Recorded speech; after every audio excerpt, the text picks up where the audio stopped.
오늘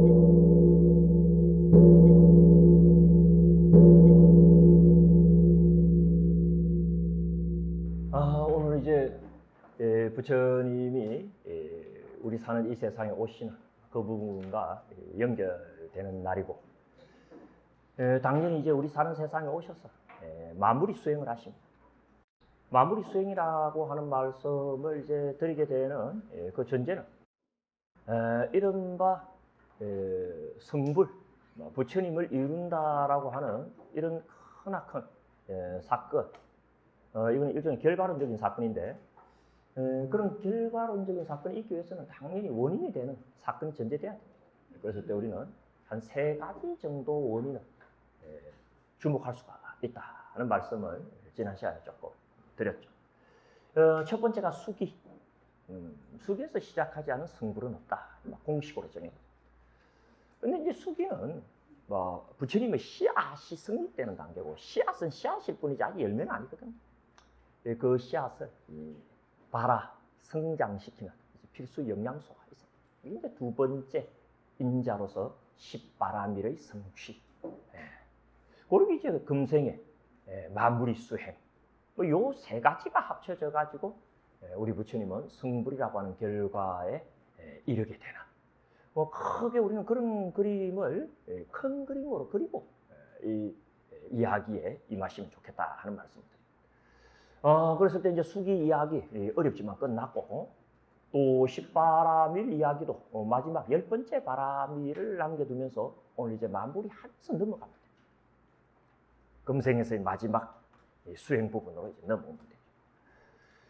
그랬을 때 이제 마지막 바라밀, 10번째 바라밀은 평정바라밀. 여러분들 교재에도 나오니까 잘 보셔서.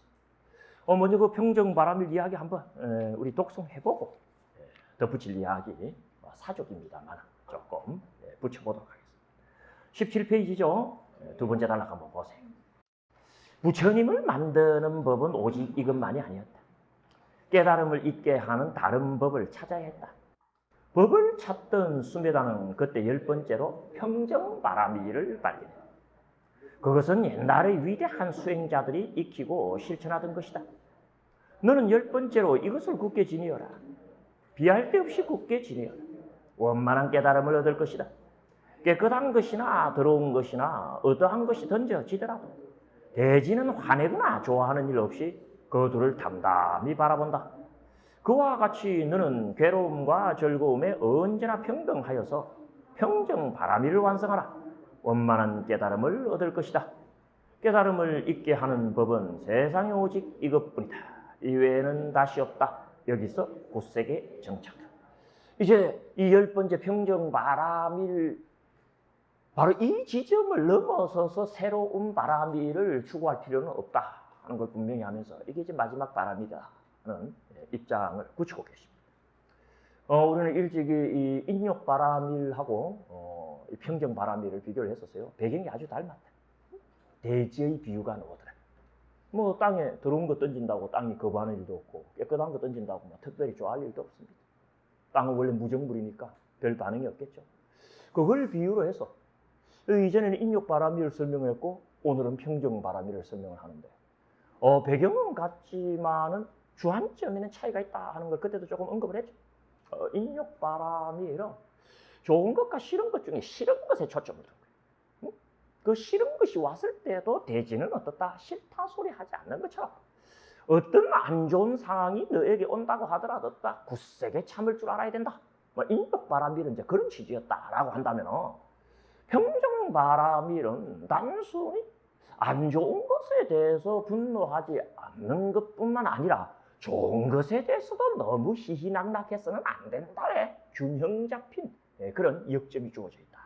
이걸 여러분들께서 조금 생각을 하신다면 이 평정바라밀을 인욕바라밀과 구분하여서 이해하는데 크게 어렵지 않다는 느낌을 가질 겁니다.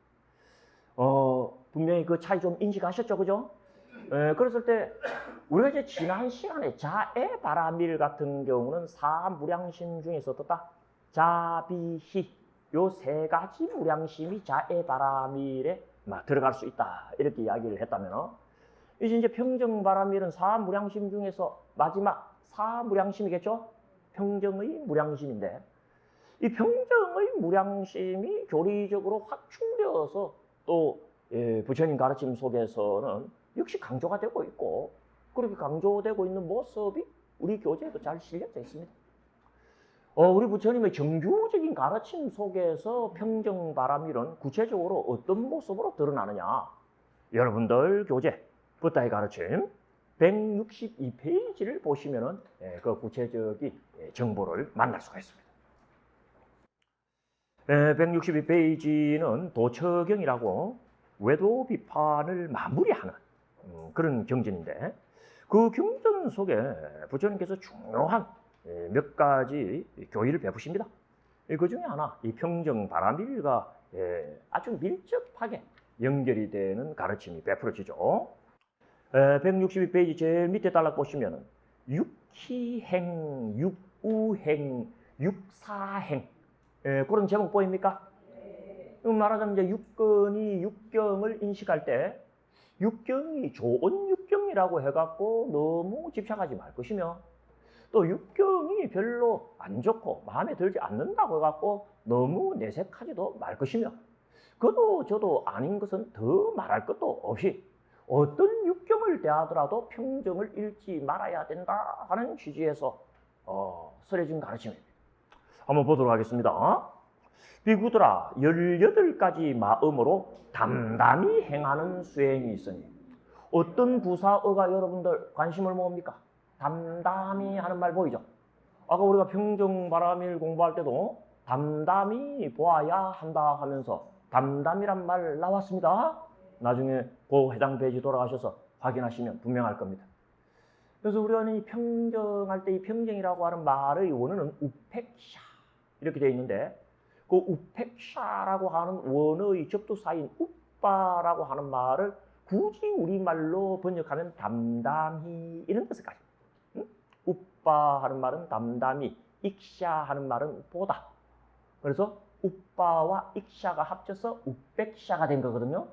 그래서 담담히 봄 또는 담담히 바라봄 이렇게 해석을 하면서 본다라는 말에도 굉장한 의미가 들어 있습니다만은 담담이라고 하는 이 부사의 의미도 가벼이 봐서는 안 돼. 뭘 보더라도 어떻다? 집착적으로 보지 않고 있는 그대로 그야말로 평정심을 유지하여 보는 걸 보고 우리말로는 뭐라 그런다? 담담히 본다. 그렇게 이야기합니까? 안 합니까? 예, 그 뜻을 그대로 잡은 겁니다. 그래서 여기도 보면 담담히 행하는 수행하면서 담담이라고 하는 접두사 거기 씌워져 있다.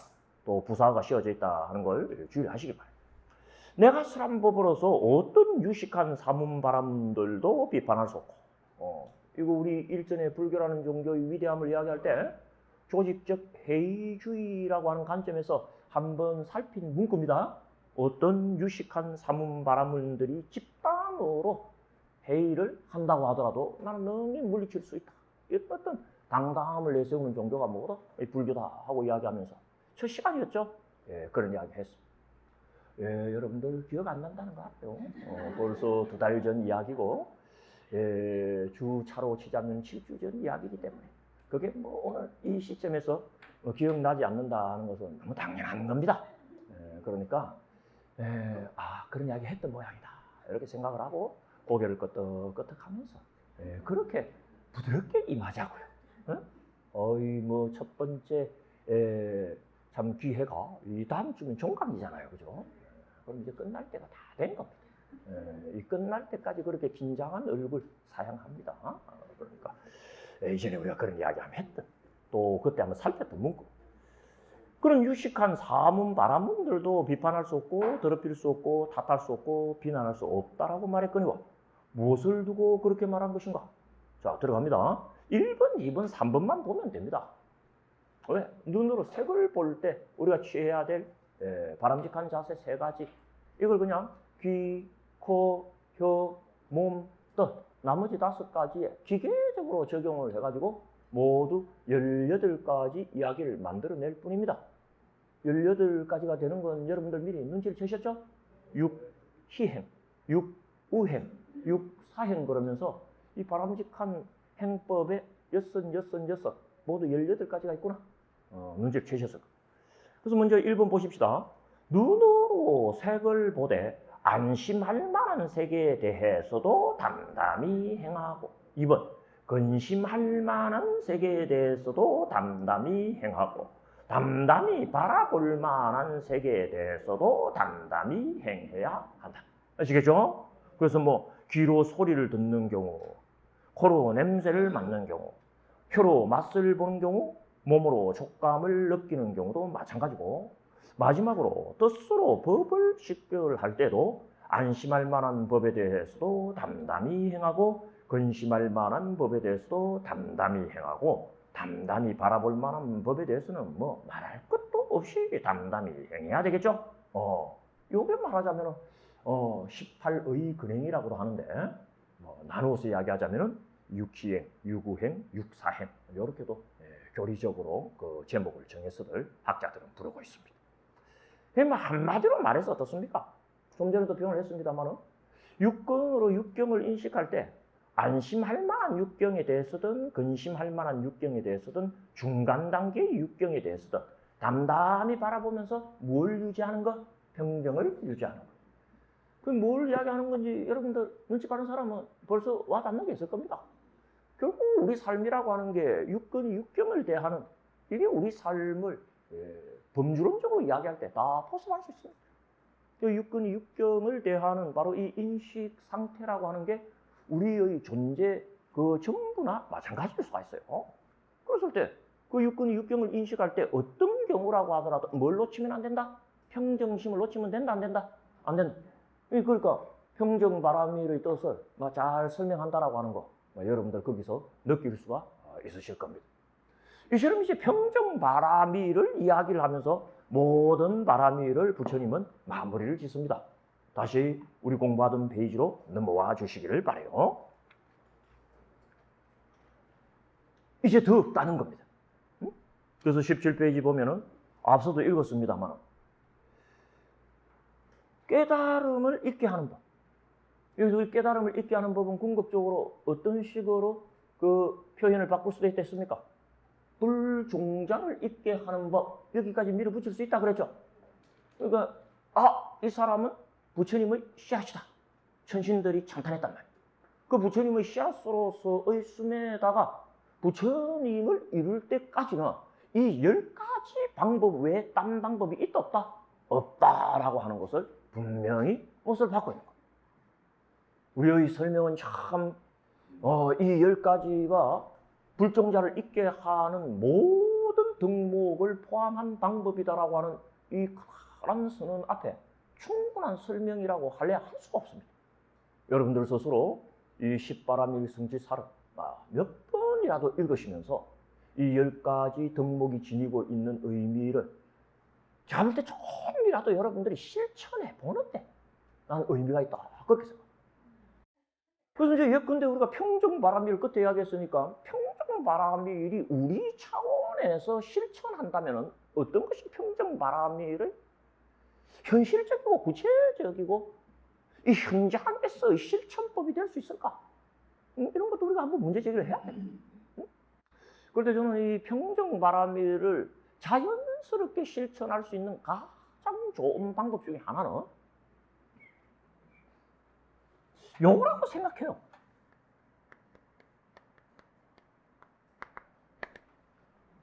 좀 엉뚱하죠? 여행을 많이 가. 왜냐하면 이제 우리가 평정이라는 걸 유구행이랄지 육희행이랄지 또는 육사행으로 설명을 했습니다만은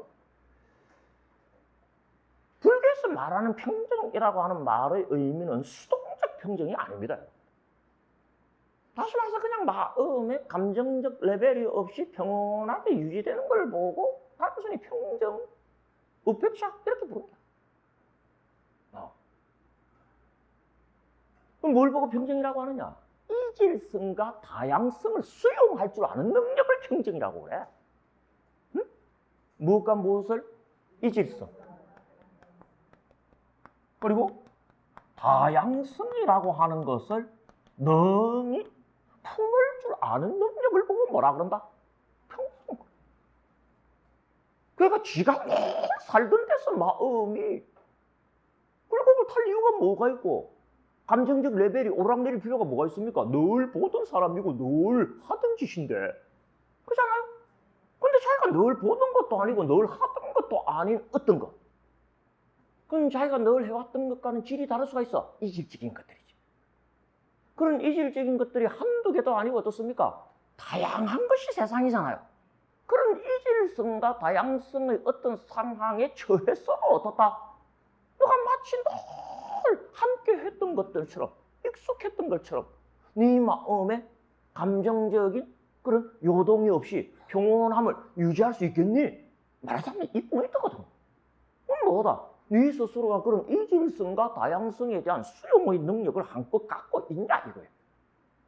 천삼나 심한상의 세상에 살고 있는 모든 중생들을 이제 교화하시는 것이 부처님의 목적입니다. 별별 사람들이 다 있고 다종 다양한 중생들이 이제 부처님이 만나야 할 뿐. 평정심비를 가지고는 아무것도 안 된다는 거 느껴집니까? 안 느껴집니까? 그죠? 그런 이질성과 다양성에 대한 한없는 수용의 능력, 그걸 우리가 사무량심, 어떨 때는 사심했다. 여기서 뭐라 그런다? 평정. 그러나 현실적으로 봤을 때 우리 삶 속에서 이질성과 다양성을 자연스럽게 수용하는 능력을 자연스럽게 키우는 방법이 뭐가 있나 생각해 보면 이 여행이라고 하는 것이 참 기여하는 방법이에요. 딴 세상 가는 거거든요, 여행은. 아, 이렇게도 살구나. 이렇게도 밥을 먹네. 아, 이런 식으로도 목욕을 하구나. 우리가 살던 방식하고 전혀 다른 방식의 삶이 다른 지역에서의 삶일 거예요. 그죠? 그런 걸 우리가 가서 체험하고 그 세계 속에서 동화됨으로써 어떻습니까? 자연스럽게 그런 이질적인 문화나 이질적인 세상, 그리고 그런 이질적인 문화나 세상이 겹치게 되면 그게 다양성이 되거든요. 그 다양성 속에서도 어떻습니까? 아니, 사는 게 뭐 다 똑같이 하고 큰 그림을 그릴 수 있게 되는 거예요. 여행을 가십시오. 8월이 가기 전에 수요일 날 가가지고 월요일 날 오세요. 화요일 날은 우리 강의해야 되니까 4박 5일 여행을 떠나야 됩니다. 그래서 나는 요즘 여행 수지가 엄청난 적자다. 너무 해외에 많이 쓰고 온다. 그러면서 오히려 국내보다도 더 값이 싸니까 그렇지 저렇지 않은데 여행 수지를 걱정해서는 안 된다는 입장입니다. 이게. 물론 우리나라로 많이 들어오도록 또 해야 되겠지만 어떻다. 다 나가는 걸 가지고 어떻다. 그걸 예를 들어 가지고 참 그냥 즐기려고만 가는 것은 조금 제동을 걸 필요가 있습니다만은 이질성과 다양성을 수용할 수 있는 그런 넉넉한 품을 키우는데 여행만 한 게 없는데 그거 우리가 무슨 무역 수지 적자 이런 거 운운해갖고 제동을 건다라고 하는 것은 그건 바람직하지 않을 수 있다 하는 그런 생각을 저는 개인적으로 가지고 여러분들에게도 여행을 아주 추천해 드립니다. 많이들 다녀오시고 댕겨오시기 바랍니다. 그래서 이제 그런 의미, 예를 들어서 평정하게 되면 이제 여행이 이제 평정의 구체적인 실천법이 될 수 있는 것처럼 처음 나왔던 보시부터 시작해서 평정바라밀까지 그 10가지 바라밀을 가급적이면 우리 눈높이에 맞춰서 여러분들께 설명을 드리도록 애를 썼었어요. 그래서 그 10가지 덕목 안에서 나의 현실 속에 구현이 될 수 있는 방법을 각자의 차원에서 또 찾으셔가지고 우리도 이 귀한 인연으로 이 깨달음의 어떤 기틀을 마련해야 되지 않겠습니까? 그죠? 그런 기틀을 마련한다라고 하는 게 뭡니까? 우리도 부처님의 씨앗이라면 싹은 틔워야 되거든. 그 싹은 틔울 수 있을 정도는 이 십바라밀, 이 가르침 여러분들 입장에서 한번 노력해보면 충분히 가능하다. 저는 그렇게 생각합니다. 그래서 단순한 십바라밀 성취와 관련된 부처님 교리를 공부했다 하는 데 그치지 말고 이게 아무쪼록 여러분들의 불자로서의 신행 속에 실질적으로 기여하고 작동할 수 있는 방법을 여러분들께서 좀 찾아주십사 하는 말씀을 드리면서 십바라밀 이야기는 그 정도로 마무리를 지으려고 합니다. 그래서 이제 17페이지 맨 밑에 달라 이렇게 끝을 맺고 있죠. 미묘한 성질과 스스로의 특징을 지닌 이 법들을 수메다가 바르게 기억했을 때 법의 위력에 의하여 대지와 일만 세계가 진동했다. 사탕수수의 재분기가 작동할 때처럼 대지는 흔들리며 소리를 내었다. 기름 짜는 기계에 달린 바퀴처럼 그와 같이 대지는 진동했던 것이다. 이렇게 바람이를 비롯해 부처님을 이루기 위한 모든 조건을 충족한 보살은 도솔천에서 인간 세상으로 하생하게 되었다. 여기까지가 이제 전생 이야기 딱 두 꼭지 가지고 대변한 것입니다. 우리가 부처님을 살핀다라고 했을 때 적어도 불교적 관점에서 본다면 또 불교라고 하는 종교가 인도라는 배경 속에 성장해 온 종교라고 하는 입장을 여러분들이 놓치지 않는다면 이 삼세윤회라고 하는 관점을 떠나면 안 됩니다. 불교 또는 인도라고 하는 이런 풍토에서 나온 모든 주제를 따질 때 그러니까 이제 부처님 하는 분, 이분을 주제로 살필 때도 어떻다? 부처님의 현세 또는 현실만 가지고는 부처님 아니야. 이 현실 또는 현세가 있기 이전에 대한 언급이 어떤 형태로든 있어야 된다, 없어야 된다? 있어. 그게 이제 그런 두 꼭지, 수메다 희구사, 그리고 십바라밀 성치사, 이걸로 대변해갖고 이제 여기서 마무리를 지은 것이다. 이렇게 여러분들 보시면 돼요. 많은 이야기가 그 속에 주어져 있는 거 알겠죠? 어느 정도 이야기가 주어져 있겠어요? 사아성지 10만급 이야기가 이 속에 주어져 있는 거예요. 왜? 사아성지 10만급 전에 시작했던 이야기죠. 그 이후에는 수메다는 끝없는 재생을 거듭합니다.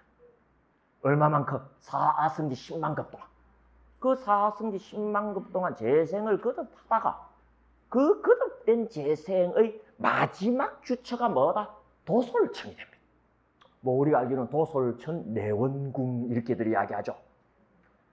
그 도솔천을 마지막 주처로 한 뒤에 그 도솔천에서 이제 우리가 사는 세상, 우리가 사는 세상이라는 것은 한마디로 말하면 뭡니까? 인간 세상이다. 이렇게 보시면 돼요. 도솔천은 천신들 세상이잖아요. 여러 가지 천신의 계층이 있습니다만 그 중에 한 천신의 세상. 어쨌든 천신 세상이거든. 그 천신 세상에서 어디로? 우리 인간 세상으로 이때는 내려온다라고 하는 의미를 집어넣어서 재생이라고도 안 하고 다른 어떤 표현도 안 쓰고 뭐다? 환생이라는 표현도 안 쓰고 하생이라는 표현을 써. 내려온다라는 뜻에서. 그래서 거기도 뭐라고 표현을 썼다? 도솔천에서 이 세상으로 뭐 하게 되었다? 하생하게 되었다. 그럼 이제 하생하게 된 부분 이야기 살피면 되겠죠? 자, 18페이지. 드디어 이제 새로운 챕터로 넘어가는 겁니다. 강단출가. 이 강단출가와 관련해서는 꼭지가 몇 꼭지 됩니다. 그중에 이제 첫 번째 꼭지가 뭐다? 대본경이라는 경에 나오는 하생법성사. 아까도 이야기했습니다만 도솔천이라는 천상에서 인간 세계로 내려오는 것과 관련하여서 반드시 짚어야 될 소식 두 가지가 경전에 언급이 되고 있어요. 반드시 짚어야 될 소식을 이 경우에서는 법성그럽니다. 어떤 주제와 관련해서 반드시 일어나야만 되는 일, 안 일어나서는 안 되는 일, 필연적인 일을 뜻하는 말이 이 경우 뭐다? 법성이라는 말입니다.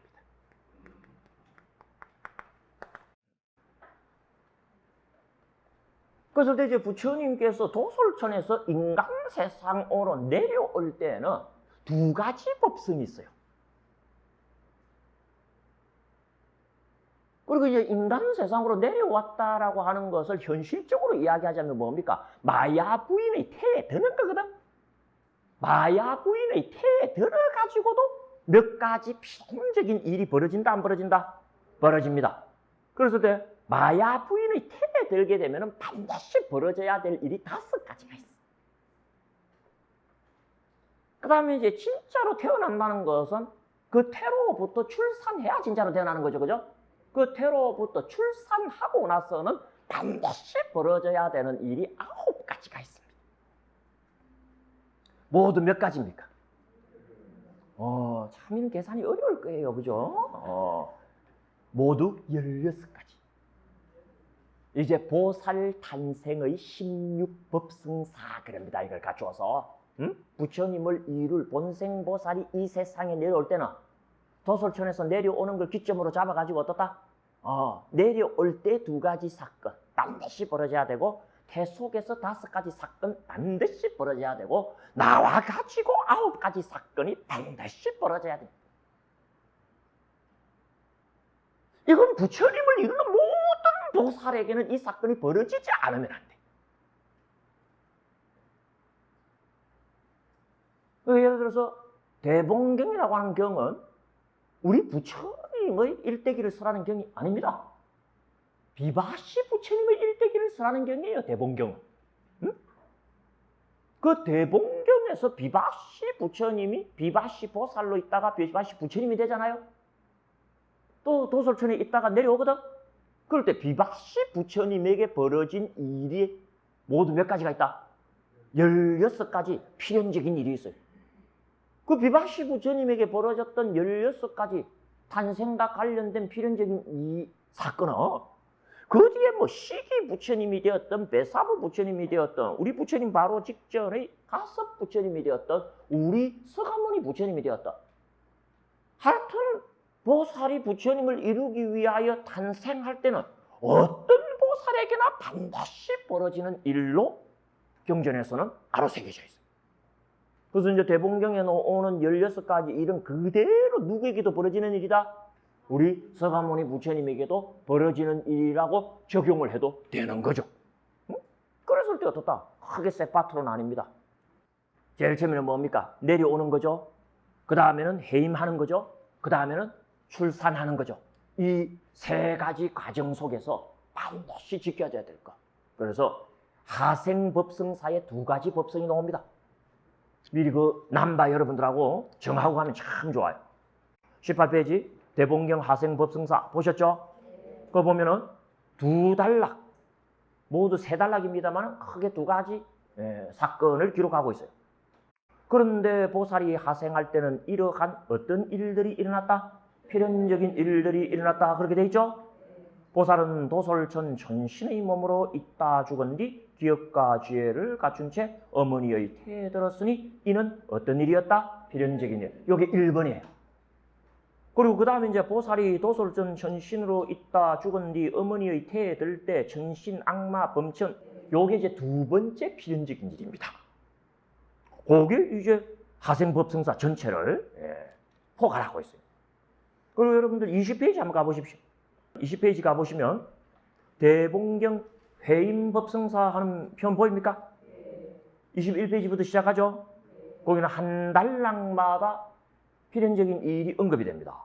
그래서 21페이지 제일 위에 3번 필연적인 일, 그 다음 단락 4번째 필연적인 일, 그 다음 단락 5번째 필연적인 일, 그 다음 단락 6번째 필연적인 일, 그 다음 단락 7번째 필연적인 일. 모두 몇 가지입니까? 5가지 나오죠. 그래서 앞서도 모태에 들었을 때 어떤 보살이건 반드시 벌어져야 되는 사건이 있으니 모두 5가지다 라고 한 말 기억들 하십니까? 바로 전체에서 봤을 때는 3번부터 7번까지가 모태에 들어있을 때 벌어지는 겁니다. 21페이지 안에 5가지 남바가 다 들어갑니다. 3번 남바부터 7번 남바까지 잘 적었죠? 그러고 나면 23페이지 한번 보십시오. 5번 타이틀에 뭐가 있습니까? 대봉경 탄생법성사 이렇게 되어 있죠. 여기 이제 남아있는 9가지 필연적인 일들이 기록이 되어 있을 겁니다. 23페이지 밑에서 2번째 단락은 8번 필연적인 일이고 그 밑에 단락은 뭡니까? 9번 필연적인 일이 되겠죠? 그리고 24페이지 넘어가 보십시오. 2번째 줄에 놓는 것은 10번 필연적인 일이고 그 다음 단락은 11번 그리고 그 다음 단락은 12번 그리고 그 다음 단락 보살이 어머니의 태에서 나올 때 깨끗하게 나왔다 했죠? 요거는 몇 번 필연적인 일이 되겠어요? 13번 그리고 맨 밑에 단락 보살이 어머니의 태에서 나올 때 2가지 물줄기 운운합니까? 14번 그리고 25페이지 첫 번째 줄 보살은 태어나자 곧 자신의 발로 굳게 선 뒤 15번 필연적인 일이겠죠? 그리고 이제 그 다음 단락 보살이 어머니의 태에서 나올 때 전신과 악마와 범전을 포함한 요건 뭡니까? 16번째 법성사. 그래서 이제 모두 16가지 법성이 구성되니 요건 이제 차근차근 이제 우리가 이제 공부를 하게 됩니다. 요 이제 모든 보살들, 다시 말해서 금생의 부처님을 이룰 수밖에 없는 모든 보살들에게는 이 16가지 사건이 반드시 벌어져야 된다, 안 벌어져야 된다? 그 중에 하나라도 빠지면 어떻습니까? 그건 보살이 아니다라고 하는 정보로 쉬어질 정도입니다. 그러니까 뭐 예를 들어서 여러분들 혹여 아이고 우리 새끼가 앞으로 부처 될까 아이가 이러면서 이 자기 자식에 대해서 대단히 참 이 기대를 많이 끌었던 그런 분들이 있을 줄 모릅니다만은 그건 착각이다라고 하는 거 여러분들 아실 겁니다. 왜? 8번 법성사 한번 보십시오.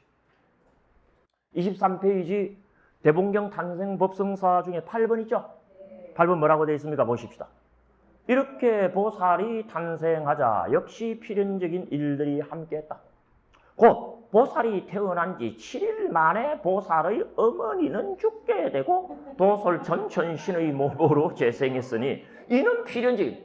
그러니까 7일 만에 엄마가 안 죽은 집 아이들은 금생에 부처가 된다 안 된다? 이 원칙에 입각하면 이미 자격이 미달된 거예요. 아직까지 이렇게 번연히 살아계신 보살님들 착각하지 마시길 바라요. 여러분 자식은 부처님을 금생에 이루는 것과 아무런 관계가 없습니다. 자, 18페이지 들어가서 이제 본격적으로 한번 시작을 해봅시다. 그런데 보살이 하생할 때는 이러한 필연적인 일이 일어났다 하면서 보살은 도솔천 천신의 몸으로 있다 죽은 뒤 기억과 지혜를 갖춘 채 어머니의 태에 들었으니 이는 필연적이다. 반드시 도솔천이 언급이 된다라는 거예요. 응? 그러니까 금생의 부처를 이룰 본생 보살이 인간 세상에 오기 전에 마지막 주처로 삼을 때 그 주처는 도솔천이 아니고는 그 주처가 허용되지 않는 일종의 불문율이 여기서 씁니다. 어느 천신의 몸으로 있다가 이 세상에 왔다 그럽니까? 도솔. 그럼 왜 하필이면 도솔천인가? 이건 우리가 이 자리에서 어느 정도 확정 좀 짓고 가는 것은 이 앞으로 이 부처님의 이 일생을 살피는 거나 이 붓다의 가르침 전체를 살피는데 그 방향성을 참 잘 우리에게 안내해주는 그런 효과를 했거든요. 실제 이제 경전에서 어느 정도로 부처님께서 이 세상에 오기 직전에는 뭐다? 바로 이 도솔천에서 계셔야 된다라고 이야기를 하느냐. 이제 대승불교 자료가 우리 붓다의 가르침에 들어있으니까 비교해서 볼 수가 있습니다. 여러분들 어디서 보시느냐 하면은 623페이지 한번 보십시오.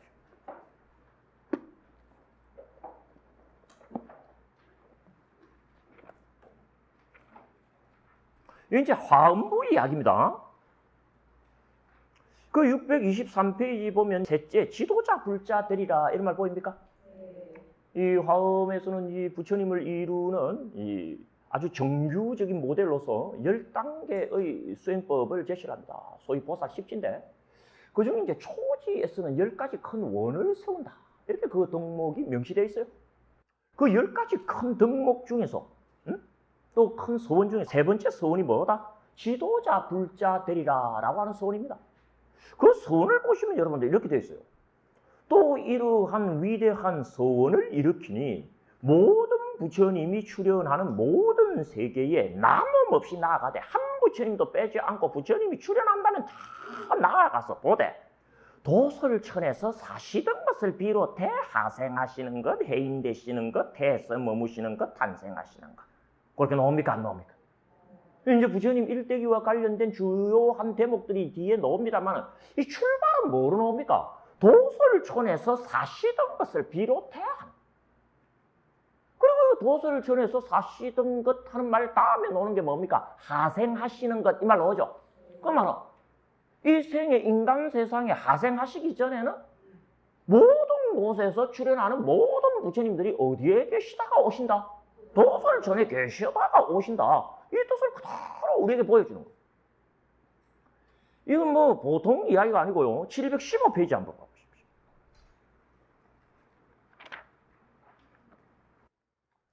이제 막 부처님을 이루기 직전입니다. 십지 법은지보살.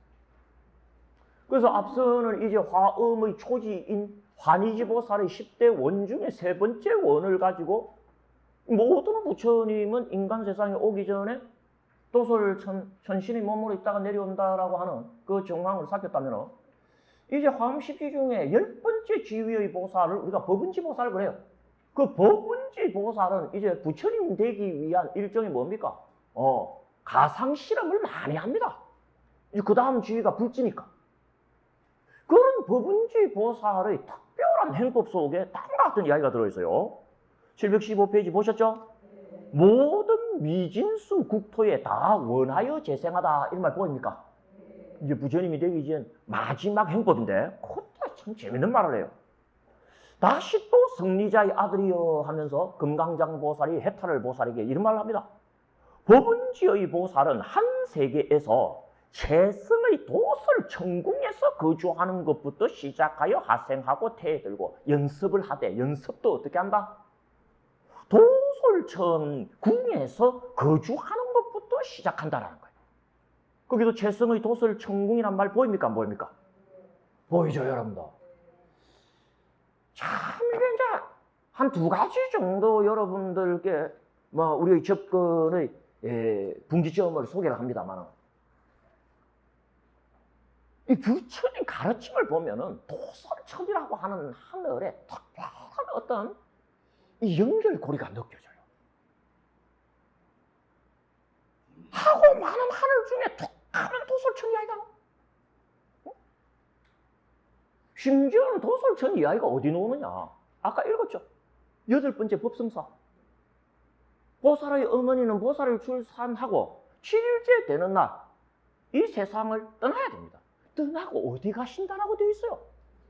도설천 천신으로 재생한다고 되어 있어. 이 도설천이라는 하늘이 우리 부처님 가르침을 이해하는데 어떤 의미를 가지는가? 그 의미가 만만치 않다라고 하는 거 느껴지십니까? 안 느껴지십니까?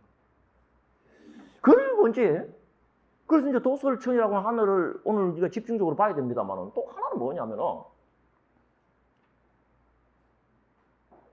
부처님이 도설천에서 오셨다라고 하는 이 표현은 어떤 질문에 대한 답입니다. 어디서 오셨느냐라는 질문.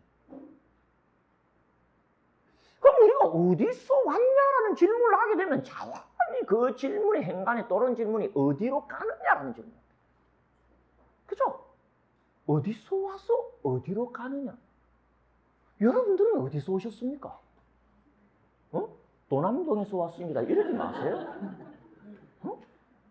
그럼 여러분들은 어디로 가십니까? 한번 답해봐요. 참 일생일대의 화두의 품격을 가진 게 난 어디서 왔다? 어디로 갈까?일 수도 있습니다. 그럼 우리가 어디서 왔다? 어디로 가느냐라고 하는 이 질문을 부처님께 딱 적용하면 부처님은 그 경륜 속에서 나는 어디서 와고 어디로 간다라고 하는 걸 밝혀요. 그럴 때 어디서 왔다라고 밝힌다?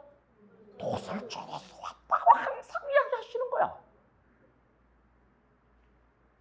나라고 하는 범부에게 있었어도 어디서 왔다가 어디로 가냐라는 질문은 참으로 중요한 질문임이 그냥 직관적으로 느껴지고 그리고 우리가 중요하다고 하는 것은 답이 쉽게 나오지 않는 겁니다. 하물며 부처님과 같은 큰 어른이 어디서 오셨다가 어디로 가실까라고 하는 질문의 답은 결코 쉽지 않아도 한참 많을 거예요. 그런데 어떻다? 답을 해버리신 거야. 어디서 왔다? 도서천. 그럼 내가 물어볼게. 부처님 어디로 가십니까? 에? 어디서 왔냐는 질문에 부처님은 뭐다? 나는 도솔천에서 왔다고 분명히 하십니다. 나뿐만 아니라 모든 부처님을 이룬 보살들은 어디서 온다? 도솔천에서 하생한다고 딱 찍는다. 그럼 어디로 가실까 이거? 어디로 왔냐가 밝혀졌으면 어디로 가냐도 밝혀져야 되죠. 여러분들의 붓다에 가르치면 부처님이 어디로 가시는지에 대한 힌트가 나와가 있어요. 다시 말해서 어디서 열반에 드시느냐를 물어보면 돼요. 부처님 어디서 열반에 드십니까? 그렇습니다. 색계 제4선정에 들었다 일어나셔서 열반에 드십니다. 물리적으로 부처님께서 돌아가시는 공간은 우리가 쿠시나라라고 하는 걸 다 잘 알고 있습니다만 종교적인 의미에서 우리 부처님께서 어디로 가셨냐라고 물을 때 우리가 놓쳐서는 안 되는 것은 우리 부처님의 열반시 아로새 계신 이 정보에서 우리가 분명히 해야 됩니다. 우리 부다의 가르침 속에 있으니까 한번 살펴볼까요? 참 흥미로운 부분이죠. 이 부분도 100페이지 한번 펴보십시오. 부처님 일생과 관련 또 불타전, 불정부와 관련해서는 100페이지가 이제 거의 끝나는 페이지입니다. 100페이지 보셨습니까? 자, 이렇게 되어 있네요. 100페이지 여러분들 세 번째 단락. 부처님께서 이제 마지막 유훈을 남기시고 열반이라고 하는 이 위대한 사건을 성취하기 위한 최종적 프로그램을 작동을 하십니다. 어떻게 작동을 하시느냐? 그리하여 부처님은 어디에 드셨다? 첫째 선정에 드셨다. 첫째 선정에서 일어나 둘째 선정에 드셨다. 둘째 선정에서 일어나 셋째 선정에 드셨다. 셋째 선정에서 일어나 넷째 선정에 드셨다. 넷째 선정에서 일어나 공무변처에 드셨다. 공무변처에서 일어나 식무변처에 드셨다. 식무변처에서 일어나 무소유처에 드셨다. 무소유처에서 일어나 비상비비상처에 드셨다. 비상비비상처에서 일어나 상수멸에 드셨다. 이른바 불교의 근본 선정 단계인 구차지정이죠. 새끼 초선에서 시작해서 최고의 절정의 경지인 상수멸까지 들어가신 거예요. 근데 그 어느 선정 단계에서도 부처님은 열반하지 않으십니다. 그걸 궁금히 여겼던 아난존자가 질문합니다. 아난존자는 아누르타 존자에게 이렇게 말했다. 아누르타 어른이시여, 부처님은 반열반 하셨습니까? 벗 아난다여, 부처님은 아직 반열반하지 않으셨어. 상수멸에 들어 계시오. 부처님은 상수멸에서 일어나 이제 역순으로 거슬러 내려갑니다. 비상비비상처에 드셨다. 비상비비상처에서 일어나 무소유처에 드셨다. 무소유처에서 일어나 식무변처, 공무변처, 넷째 선정, 셋째 선정, 둘째 선정. 둘째 선정에서 일어나 첫째 선정에 드셨다.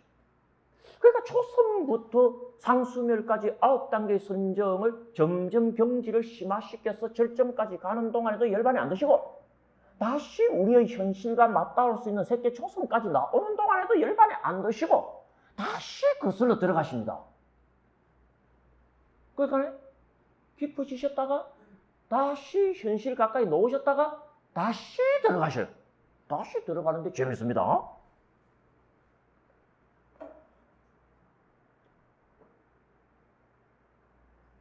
첫째 선정에 드셨다 하는 표현이 넷째 줄 나오죠? 그 넷째 줄 두 번째 문장 한번 보세요. 첫째 선정에서 일어나 둘째 선정에 드시고 둘째 선정에서 일어나 셋째 선정에 드시고 셋째 선정에서 일어나 넷째 선정에 드셨다. 넷째 선정에서 일어나서 곧바로 부처님은 반열반하셨다.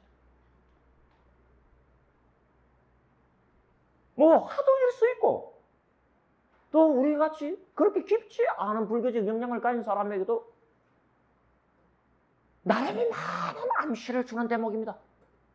부처님은 어디서 열반하셨다? 새끼 제4선에서 일어나셔서 열반에 드셨다. 그러면 부처님께서 열반에 드실 때 그 배경으로 삼는 선정의 경지는 뭐다? 새끼 제4선이다라고 하는 뜻이 여기에 여러분들 묻어나지 않을 수가 없다.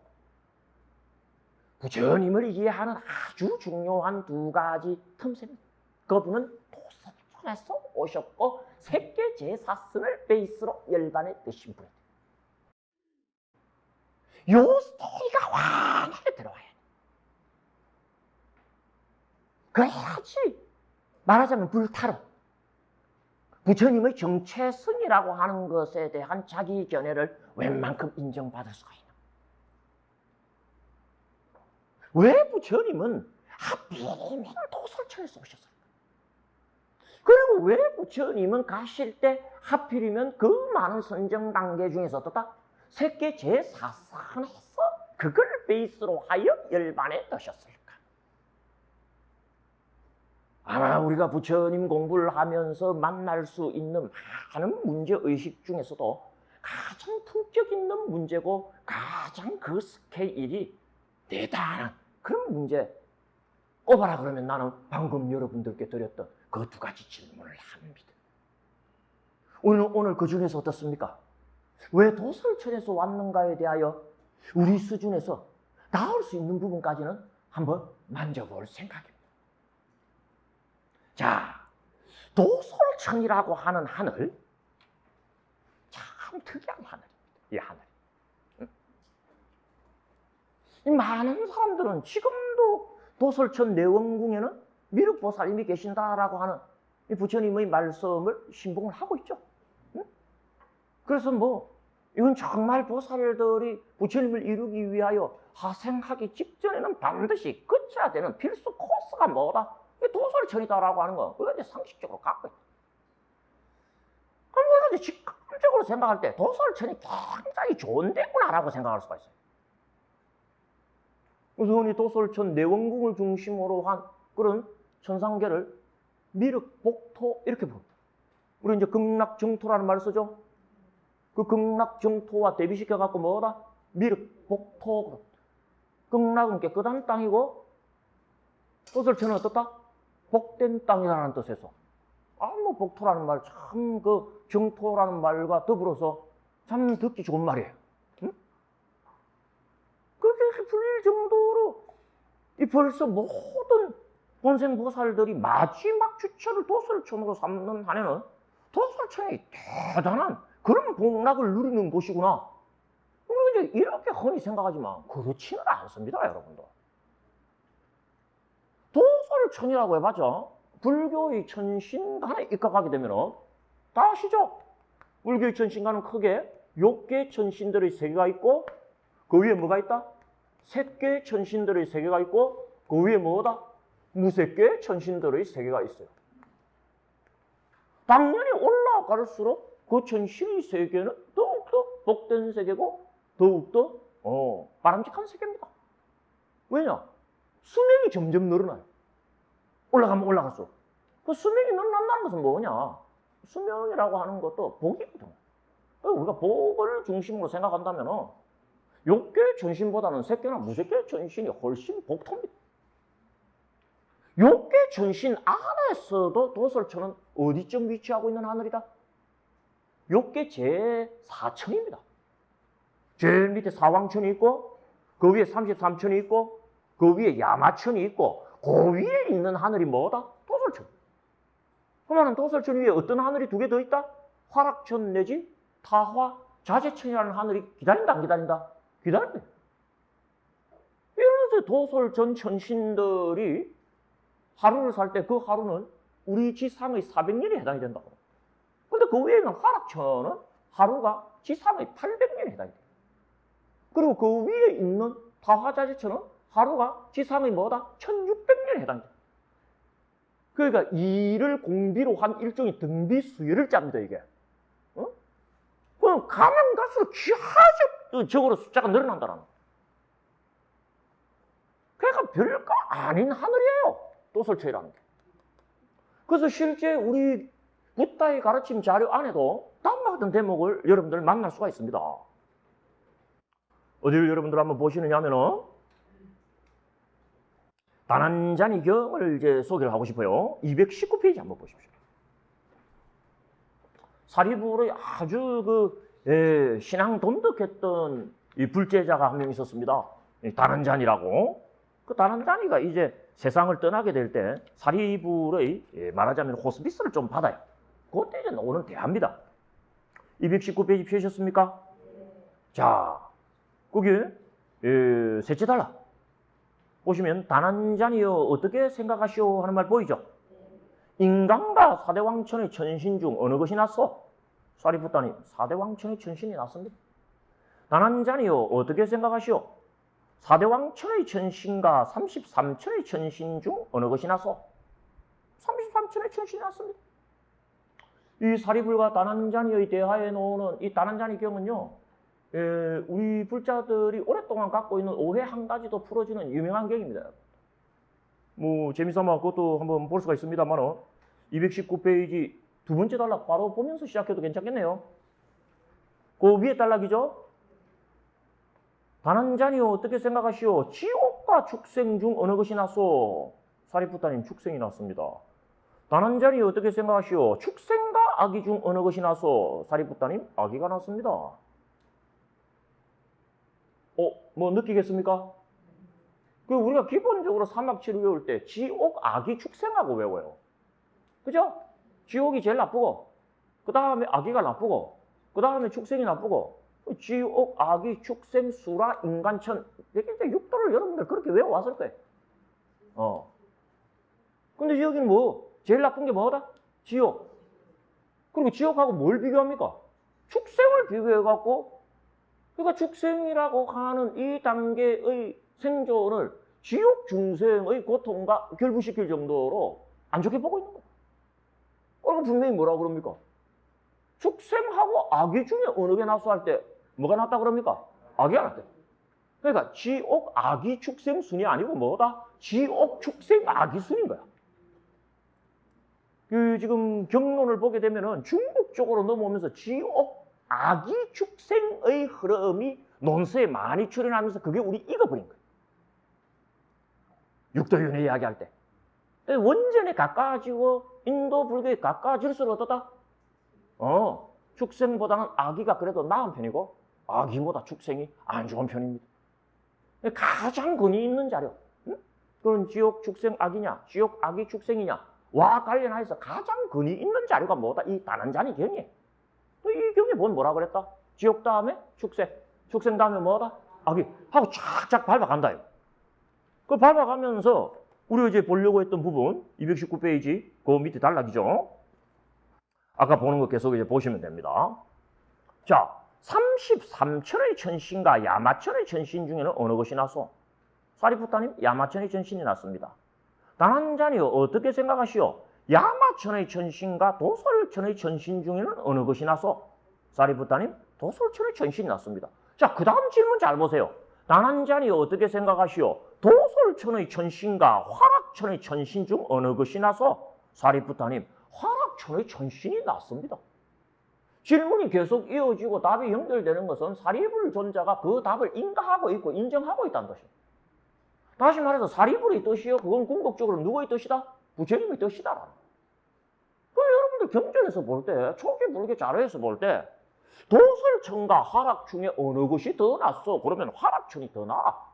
그런데 화락천에 굳이 안 가고 도솔천에서 모든 본생보살이 이 생에 하생하기 전에 최후의 주체를 삼아야 될 이유가 뭐가 있느냐 하는 질문은 그래서 질문으로서 의미가 있는 거예요. 참 이 질문이 어려운 질문이고요. 이 질문이 어려운 질문이라는 것은 이걸 질문하는 사람이 없기 때문에 어려운 질문이에요. 잘 안 물어봐요, 대개들. 그냥 도솔천에서 내려왔다더라 하고 말아. 그러지? 왜 하필이면 도솔천입니까? 라고 질문하나. 자, 이렇게 논서들을 쭉 살펴보고 이 선배들의 그런 어떤 연구 결과를 이렇게 살펴보면 유일하게 그 질문을 하는 것으로 제가 파악한 분은 용수보살입니다. 그러니까 이름 끝자가 숫자로 끝나는 사람들은 다 괜찮아. 뭐 좀 실속 있는 걸 해, 내가 보면. 그 용수보살의 대지도론 안에 보게 되면 왜 하필이면 도솔천인가? 왜 하필이면 도솔천? 그게 보면 뭐라고 되어 있느냐 하면요. 천신으로 있다가 왔다고 해야지 인간으로 있다가 왔다고 그러면 같은 인간들이 교만심을 일으켜갖고 믿지를 않게 된다라고 하는 말이나. 그 전생에 인간이었다가 이 생에 또 인간이라면 니나 내나 개진도진이네. 사람들이 그래서 그 당신 어디서 왔어 하면 나는 천상에 있다가 왔다 그러면 이런다는 거야. 그렇다고 밑에 있다가 올라왔다고는 할 수가 없어. 그죠? 그럼 뭐 말해봤자 손해 가는 거니까. 그러나 그게 여러분들 충분한 답이 안 된다는 건 잘 알 겁니다. 그럼 천상에 있다가 온다면 이왕이면 무색계에 있다가 왔다 그러면 얼마나 폼이 납니까? 무색계가 뭐 하다면 색계. 색계도 뭐 하다 그러면 육계 중에 화락천, 다자재천이 있는데 왜 하필이면 도솔천을 택했느냐라고 하는 질문은 그대로 남습니까? 안 남습니까? 남는데 용숙의 이야기 속에 힌트가 될 만한 암시가 있습니다. 무색계에서 왔다라고 못하는 이유는 무색계는 물질과 관련된 상념을 일으키지 않기 때문에 문제가 있다는 거예요. 그 다음에 색계에서 올 수 없다는 것은 색계는 뭐다? 애욕이라는 것을 멀리 떠나는 세계이기 때문에 또 문제가 있다는 거예요. 무슨 문제가 있을까요? 무슨 문제가 있을까요? 문제는 다 하나입니다, 여러분들. 그러니까 우리가 붓다의 가르침을 본다든지 특히 불점부를 볼 때 가장 중요한 대전제는 교화입니다. 부처님은 이 세상에 교화하러 오신 분이라고 하는 대명제를 여러분들 잊으셨어는 안 됩니다. 벌써 잊으셨죠? 응? 무생법인의 그릇을 이야기할 때부터 제가 줄곧 강조하는 부분입니다. 부처님을 이룬다는 것은 어떻다? 깨달음을 얻은 성자가 되자고 하는 것은 그건 일종의 수단입니다. 깨달음을 얻어 부처님을 이루어 보다 빨리, 보다 효율적으로, 보다 많이 중생을 건지고자 하는 것, 이게 궁극의 목표다라고 하는 거 잃어버리면 된다 안 된다? 그러니까 교화가 대명제입니다. 그럼 교화를 하려면 누구를 교화해야 될까요? 보다 빨리, 보다 많이, 보다 효율적으로 교화해야 되겠죠? 그 세 가지 조건을 충족시키는 생존체는 인간입니다. 천신교화 잘 안 됩니다. 왜? 즐거우니까. 나중에 할게요. 이러고 다 놀러 가버려. 축생교화 안 돼요. 괴로워갖고 죽겠는데 무슨 소리를 들어? 즐거움과 괴로움이 딱 밸런스를 이루어갖고 말을 하면 말이 촉촉 박히는 그런 딱 어느 생존체, 인간이라는 생존체가 갖고 있는 특이상. 그 이왕이면 교화하려면 많이 해야 돼요, 안 해야 돼요? 효율적으로 빨리 진행이 돼야 되겠죠? 그렇게 효율적으로 빨리 보다 많이 교화하는데 최적화된 대상을 꼽으라면 뭐다? 인간을 빼놔놓고 다른 것부터 교화하러 간다는 것은 말이 안 된다는 거예요. 그래서 반드시 인간을 만나러 옵니다. 그래서 부처님은 어디서 부처님이 된다?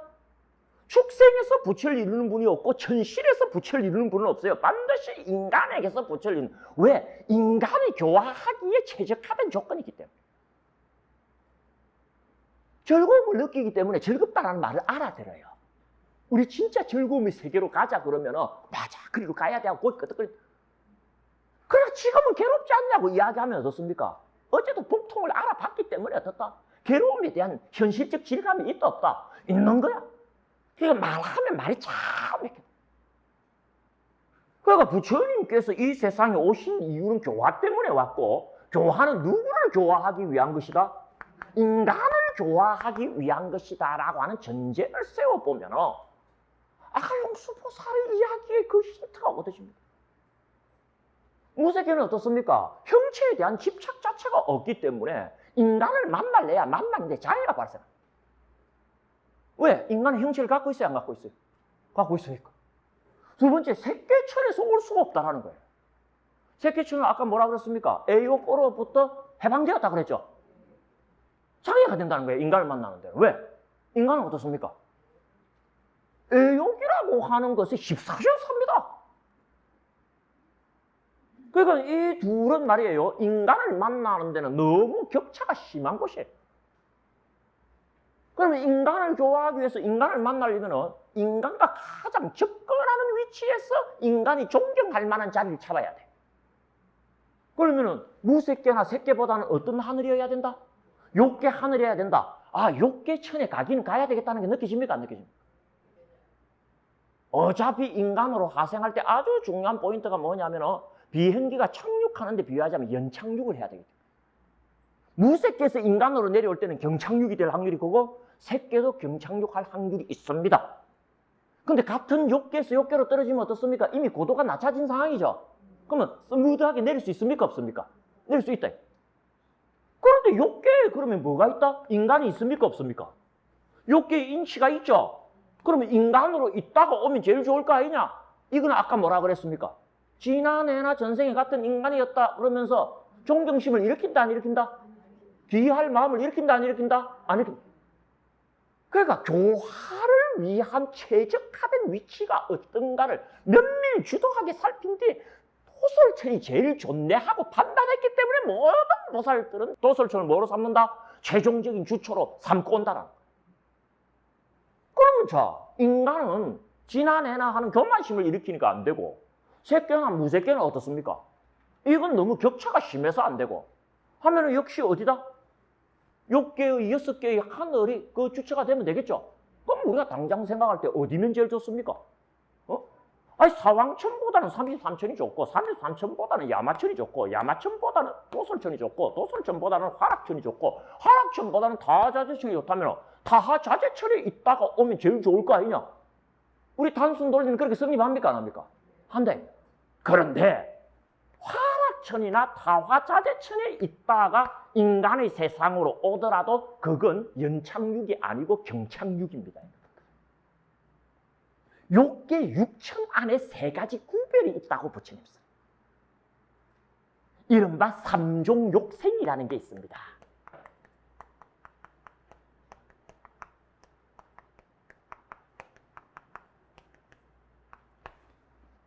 욕계에 재생하는데 세 가지가 있다 그래. 욕계에 재생하는데 몇 가지가 있다? 세 가지가 있다. 첫 번째가 뭐냐?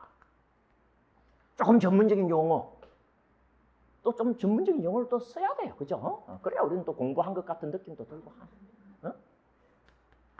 첫 번째 욕생이 뭐냐면은 현수 욕진 생이라는 겁니다. 나는 이제 그 단어는 조금 이따 설명을 할게요. 한번 따라해봐요. 현수 욕진생.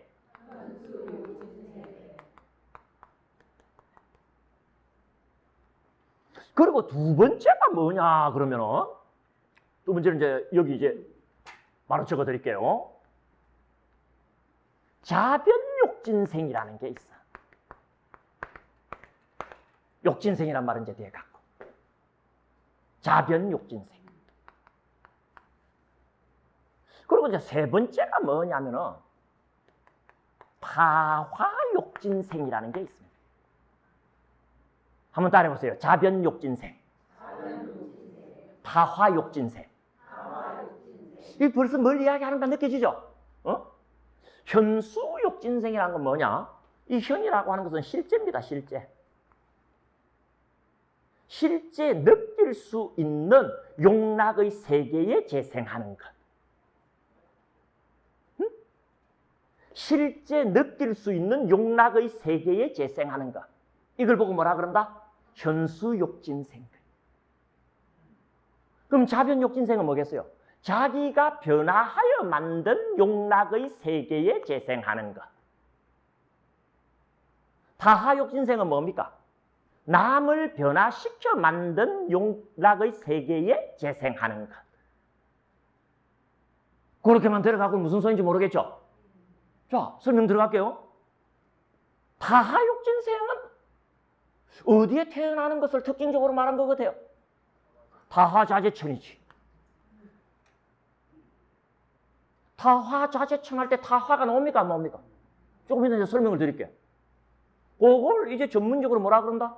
다화욕진생의 재생법을 써서 태어난 세계다. 이렇게 분석들을 하는 거예요. 그러니 자변욕진생은 뭐겠어요, 여러분들? 화락천이 자변욕진생이구나 하는 연결고리가 생깁니까? 안 생깁니까? 그러면 현수욕진생은 뭐겠어요? 도솔천부터 어떻다? 인간까지를 모두 포함해갖고 뭐라 그런다? 현수욕진생이라고 합니다. 이미 결론 나왔습니까? 안 나왔습니까? 인간하고 가장 닮아갖고 연착륙이 가장 용이하게 벌어지는 것은 뭐다? 현수욕진생의 욕계천입니다. 인간도 현수욕진생이지만 어떻다? 그럼 교만심을 불러일으키니까 처음부터 수생체로서의 자격을 박탈당해. 그럼 그 현수욕진생의 하늘 중에서 제일 높은 하늘은 어느 하늘이다? 도솔천인 거야. 그래서 인간으로 연착륙하기에 제일 좋은 레벨을 가지면서도 그 안에서는 제일 어떻습니까? 복락이 출중해갖고 존경을 받을 수 있는 하늘은 어떤 하늘이다? 그럼 도솔천. 그래서 도솔천을 택한다라고 하는 해석이 제일 유력한 해석. 앞으로 여러분들 대제신동이라는 부분과 관련한 이야기를 읽으면서 이제 제가 그런 부분 강조를 합니다만, 생존체가 모태에 탁태한다는 게 굉장히 쉽지 않은 일입니다. 누구는 뭐 반반만 자도 자식이 생긴다 그런 소리를 하는데, 이게 안 생기려면 진짜 안 생긴다고. 어려워요, 그게. 그리고 탁태가 됐다 하더라도요, 성공적으로 아이를 낳는다라고 하는 건요, 그러니까 생존체가 태어난다라고 하는 것은 어떻게 보면 기적과 같이 힘든 일이 벌어지는 겁니다. 무슨 이야기입니까? 조심해야 돼요. 신중해야 돼요. 까불어 갖고 안 된다고. 그러니까 함부로 먼 데서 뛰어들지 않는 겁니다. 인간으로 가갖고 교화하는 게 최고의 효율을 가지니까 인간 세상에 연착륙하는 방법을 생각합니다. 그 인간하고 가장 닮은 세계가 어디다? 현수 욕진생의 세계야. 그 안에서 가장 복락이 있는 세계가 어디냐고 딱 잡아갖고 거기서 어떻습니까? 마지막 에너지를 충만하게 가진 다음에 당겨. 그럼 여러분들 현수 욕진생이 뭔가 궁금하죠? 실제라고 그랬습니까? 애욕을 중심으로 하는 욕락이 실제 바깥에 존재하는 세상입니다. 여기. 우리 인간 세상 같은 경우는 바깥에 좋은 것도 있고 나쁜 것도 있지만 좋은 것도 실제 하는 거고 나쁜 것도 실제 하는 거죠. 그래요, 안 그래요? 맛있는 게 실제 밖에 있고 맛없는 게 실제 밖에 있잖아요. 그러니까 실제 하는 것을 느낄 수 있는 애욕의 세계라는 거예요. 이 실제 하는 세계. 그에 비하면 여러분 화락처는 가상세계입니다. 이 뭔 말이냐면요, 우리가 바깥에 있는 좋은 것 끌어당기고 싶고 나쁜 것 물리치고 싶죠? 근데 천상의 세계 가면 좋은 것들이 대부분이에요. 그런데 모든 게 좋은 것으로만 있는 게 아니고 항상 좋은 것만 있는 게 아닙니다. 어떨 때는 좋은 것이 비어버릴 때도 있어. 그러면 아무리 도설체라도 좋은 게 없으면 좋은 걸 즐길 수 있어요, 없어요? 여기는 좋은 게 없으면 좋은 걸 즐길 수가 없어. 없으면 찾아야 돼. 근데 화락천에 가면 무슨 일이 벌어지느냐? 스스로가 좋은 것을 생성해냅니다. 예컨대 남자 천인은요, 예쁜 여자 천인을 만나고 싶다 그러는데 주변에 없죠? 그럼 여자 천인을 갖다가 생성해내버려요. 화작해내는 거야. 그래서 화락천이야. 즐거운 애욕거리를 갖다가 변화로 만들어낸다고. 근데 그건 실제 하는 겁니까? 아니면 만들어낸 겁니까? 만들어낸 거야. 그래서 말하다 자병그란 거야. 지가 변해서 만든 즐거움의 세계에 태어나는 거야. 성격이 확 다른 천상이다라고 하는 걸 여러분들 여기서 캐치하시면 돼. 도솔천까지는 똑같아요. 복락의 차이에 양적인 차이가 있을 뿐이지 질적인 차이는 없단 말이야. 그런데 도솔천 넘어서서 화락천만 가게 되면 어떻다? 수용하는 즐거움의 근원의 차이가 나고 질의 차이가 발생합니다. 그럼 다하자재천은 뭔지 알아요, 여러분들? 응? 다하자재천은 뭐다? 모자라는 부분이 나타나죠? 빈 부분이 나타나죠? 화락천은 빈 부분이 나타나면 어떻습니까? 지가 생성해낸다 그랬죠? 그래갖고라도 체온됐습니까? 안 체온됐습니까? 체온됐어. 대단한 능력이지. 다자재천은 그럴 필요가 없어요. 응? 왜? 남이 알아서 해줘. 어떤 남이 알아서 한다? 화락천이 알아서 해줍니다. 화락천이 변화하여 낸 즐거움을 다자재천은 자기 것으로 삼아버리면 끝이야. 그게 쉽게 말해서 지가 만들어낼 필요도 없고 항상 애욕을 중심으로 한 즐거움이 떠날 새가 없이 그 주변을 장엄하고 있는 세상이 어느 세상이다? 다자재천인 거야. 그것도 지가 그렇게 만들 필요도 없어. 비는 대로 화락천에서 알아서 채워놓는 거야. 그래서 이 즐거움을 누린다고 하더라도 그 즐거움을 누리는 레벨의 차이가 있고 질의 차이가 있고 그 사이에는 뭐다? 그 나름대로 넘지 못할 벽이 있다 없다? 있는 거야. 그러니까 어떻습니까? 인간을 교화하기 위하여 인간 세상으로 온다라고 하는 것은 신주의 신중을 기해야지 성공적으로 오지. 그 귀하신 어른들이 삐끗 까불다가 어떻습니까? 탁태에 실패하거나 출산에 실패해버리면 그런 천추의 한이 어디 있습니까? 딴 데 안 갑니다, 여러분들. 어디 간다? 그럼 현수 욕진생의 세상 중에서 최상에 위치하고 있는 도솔천 내원궁에서 안전하게 충분한 복락을 누리면서 에너지를 충만하게 한 다음에 어떻습니까? 때를 딱 보고 인간 세상에 연착륙하여 딱 내려오는 거예요. 이게 도솔천 천신의 몸으로 있다가 하생한다는 거예요. 알겠습니까? 뭘 하셨어요? 첫 시간 끝났다는 거. 뭐 5분 초과했습니다만, 그쯤 해가고 끝을 내고, 둘째 시간에 또 하나의 중요한 이야기를 여러분들과 함께 나누게 될 겁니다. 기억과 지혜의 문제입니다. 잠시 쉬었다가 계속 하도록 하겠습니다. 수고들 하셨습니다.